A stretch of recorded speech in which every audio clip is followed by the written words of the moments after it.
India's push into the semiconductor manufacturing could shape the next chapter of global electronics.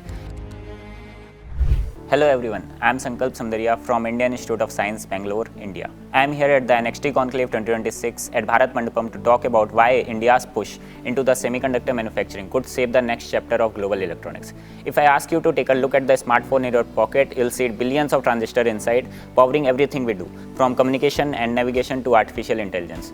Now here is something interesting. Many of these chips are designed by Indian engineers, but until recently, almost none of them were manufactured in India. But for decades, India has played a major role in the design, either the digital or the analog design of the semiconductor industry.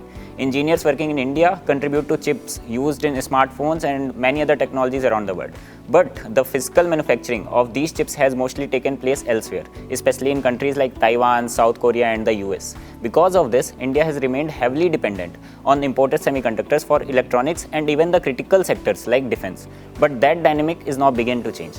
Through initiatives like the Make in India mission and the India Semiconductor Mission, the country is making a serious push to build its own semiconductor ecosystem. Several landmark projects already reflect this shift. For example, Tata Electronics, in partnership with PSMC, is establishing one of India's first semiconductor foundries in Dholera. At the same time, Micron Technology is setting up an ATMP facility in Sanand. Together, these initiatives represent India's entry into the manufacturing side of the semiconductor value chain. But there is another interesting dimension to this story. Around the world, traditional silicon transistors are approaching their scaling limits. So researchers are now exploring new materials which can take place of that. So during my research at IISc, I worked with 2D materials which are only a few atoms thick and are being studied for future transistor technologies.